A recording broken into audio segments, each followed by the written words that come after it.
신앙생활에서 가장 중요한 것은 하나님을 바르게 아는 것입니다. 이 바른 지식이 없으면 이 막연한 이 추측과 이 착각 속에서 하나님을 오해하게 됩니다.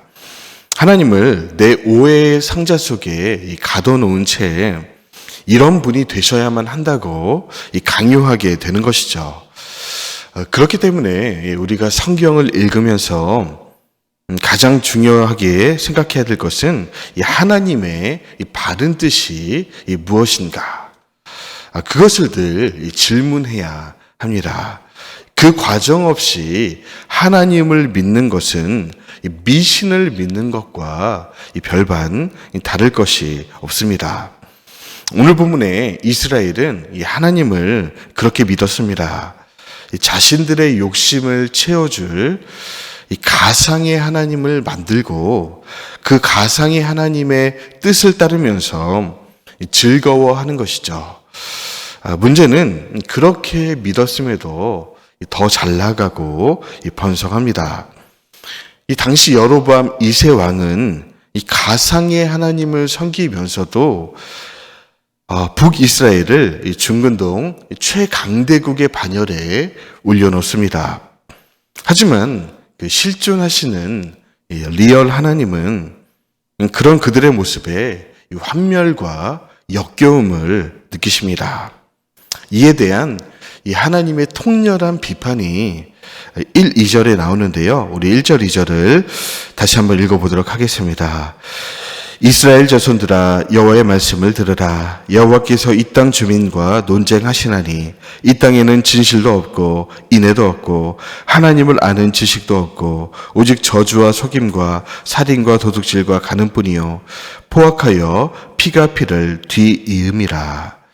이스라엘 자손들아 나와서 나와 함께 진지하게 토론 좀 해보자. 이 너희들의 삶에는 제사장 나라의 이 바른 삶이 전혀 보이지 않는다.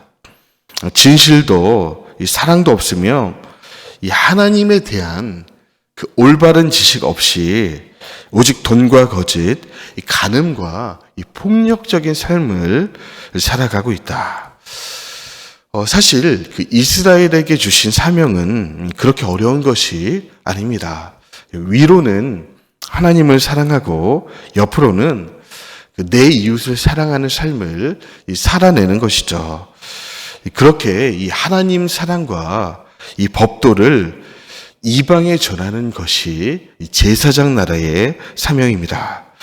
그러나 그 이스라엘은 제사장 나라 되기를 포기합니다.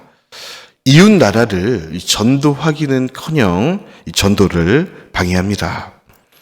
하나님을 바르게 알지 못했고 이 미신과 다를 바 없는 이 가상의 하나님을 따랐기 때문이죠. 이 소금이 맛을 잃어버리면 이 바닥에 밟히게 됩니다. 이 자동차 엔진이 기능을 못하면 이 폐차장에 갑니다. 이 사명을 알지도 못하고 이 사명으로 살아내지도 못한 이스라엘은 결국 하나님의 계약 종료 사인을 받게 됩니다. 오늘 본문 6절의 말씀인데요. 6절 말씀 함께 읽습니다. 내 백성이 지식이 없으므로 망하는도다. 내가 지식을 버렸으니 나도 너를 버려 내 제사장이 되지 못하게 할 것이요 내가 내 하나님의 율법을 잊었으니 나도 내 자녀들을 잊어버리리라. 그 예수님 당시 그 율법을 향한 이 바리새인의 열심은 정말 대단했습니다. 지금 우리들의 이 신앙적 열심과는 비교할 수 없는 수준이었죠. 그러나 그들의 열심은 올바른 지식에 근거하지 않았습니다. 하나님의 아들을 보고도 그 십자가에 못 박아 버리는 우둔한 이 멍청한 열심이었습니다. 이렇듯 하나님을 바르게 알지 못하고 행하는 모든 열심은 헛됩니다.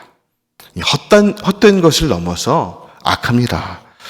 우리가 기도에 열심을 내는 것은 좋은 일이죠. 그럼에도 성경은 기도를 향한 이 선한 열심조차 이 바른 말씀의 지식에 기초해야 한다고 설명합니다. 잠언 28장 9절에서 설명하고 있는데요. 제가 쉬운 말 번역으로 읽어드리겠습니다. 사람이 율법의 가르침을 싫어하여 귀를 막아버리면 하나님께서도 그 사람의 기도에 귀를 막아버리신다. 기도는 그래서 1차적으로 듣는 행위입니다.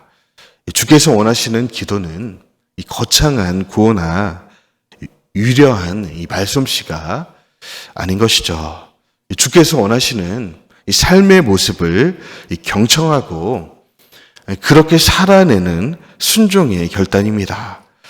그래서 바른 기도는 언제나 경청의 문으로 들어가서 이 순종의 문으로 나옵니다. 다른 입구도 없고 이 다른 출구도 없습니다. 그 호세아와 이 비슷한 시기에 사역했던 미가 선지자는 이 하나님께서 원하시는 이 삶의 모습을 아주 간명하게 정리해서 우리에게 보여줍니다. 이 미가서 6장 8절의 말씀인데요. 제가 쉬운 말 번역으로 읽어드리겠습니다. 너 하나님의 사람아, 주께서는 무엇이 선한 일인지를 내게 이미 보여주셨다. 주께서 내게 참으로 요구하는 것은 이것이니 곧 오로지 공의를 따라 살아가고 한결같은 사랑으로 자비를 베풀며 겸손한 마음으로 내 하나님과 친밀히 교제하며 살아가는 것이다. 이러한 삶을 살아내고자 하는 간구, 이런 삶을 제대로 살아내지 못한 것에 대한 회개, 이런 삶을 살아내기 위해 분투하겠다는 결의가 곧 기도입니다. 정의롭게 사는 것이고 자비를 베풀며 사는 것입니다. 겸손하게 하나님과 동행하며 살아가는 것. 이 땅에 아파하는 자들과 함께 아파하는 것. 우는 자들과 함께 울고 기뻐하는 자들과 함께 기뻐하는 것입니다. 이 세상은요, 영혼의 세계를 알지 못합니다. 그래서 그저 눈에 보이는 이 땅의 보아마를 추구하며 살아갑니다. 어찌 보면 당연한 것이죠. 그러나 우리들만은 달라야 한다고 성경은 말씀하고 있습니다. 우리는 영원한 것을 위해 영원하지 않은 것들을 버리는 사람들입니다. 허나 세상이 우리를 보는 모습은 이와는 많이 다른 것 같습니다. 우리는 혹시 세상 욕심은 그대로 간직한 채 천국 갈 욕심까지 하나 더 있는 그런 욕심꾸러기의 모습으로 그들에게 비춰지고 있는 것은 아닐까요? 그래서 우리는 이 세상을 전도하는 것이 아니라 이 전도를 당하고 있는 것은 아닐까요? 어떻게 해야 이 세상이 하나님께 돌아오겠습니까? 우리 믿음의 사람들이 이 땅에 속한 이 보물들을 미련 없이 버리는 모습을, 포기하는 모습을 보여주는 것입니다.